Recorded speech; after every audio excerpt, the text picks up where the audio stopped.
Tudo bom, gente? A gente está trazendo hoje para vocês uma aula sobre artéria axilar, na sequência de artéria subclávia. A gente comentou na aula anterior que a artéria subclávia termina na borda lateral da primeira costela. A gente consegue observar essa borda nessa imagem. E a partir daí, então, nós vamos ver que a artéria axilar é dividida em três partes pelo músculo peitoral, pelo peitoral menor.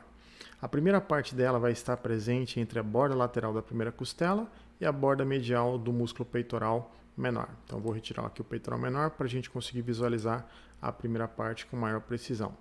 Então, a gente nota aqui que a primeira artéria que é emitida pela axilar, ela é chamada de artéria torácica superior. Então, essa artéria torácica superior, ela irriga os primeiros espaços intercostais anteriores da caixa torácica, tá? É o primeiro ramo que surge da nossa artéria axilar.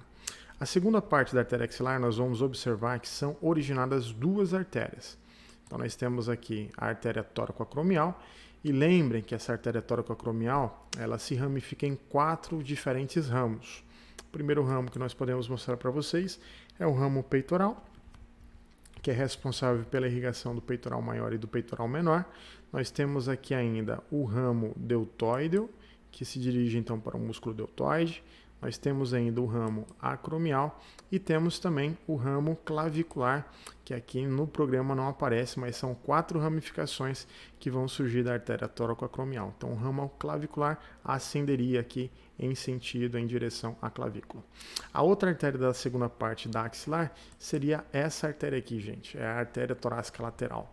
Então, essa artéria torácica lateral, ela é responsável pela irrigação do músculo serrátil anterior.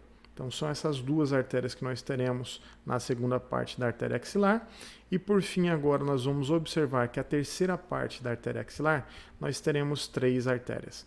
A primeira artéria que nós vamos observar, ela é chamada de artéria subescapular. Provavelmente é o ramo mais calibroso desses que serão emitidos no trajeto da nossa artéria axilar. A gente pode notar também que esse ramo, que é essa artéria subescapular, ela se ramifica em 2 artérias. Ela vai originar para a gente a artéria tóraco-dorsal, que é responsável pela irrigação do músculo latíssimo do dorso, e notamos ainda que ela origina para a gente a artéria circunflexa da escápula. Essa artéria que vai contornar a margem lateral da escápula, tá bom, gente? Para fechar a conta, então, de artéria axilar, nós teremos aqui a artéria artéria circunflexa anterior do húmero. Então, ela vai circundar o colo do húmero anteriormente. E observem que logo atrás nós encontraremos aqui a artéria circunflexa posterior do húmero, tá bom? E elas fazem uma anastomose na região do colo do húmero. Um ponto bastante interessante, uma dica relevante para vocês ao estudarem com o cadáver, é que a artéria circunflexa anterior, ela apresenta um diâmetro muito inferior quando comparada com a artéria circunflexa posterior do húmero. Então, são essas as artérias que nós observamos no trajeto da axilar. E lembrem que a artéria axilar, ela termina na borda inferior do músculo redondo maior. A partir desse ponto, então, ela passa a ser chamada de artéria braquial. Então, venha acompanhar com a gente as próximas aulas e um ótimo estudo para vocês também.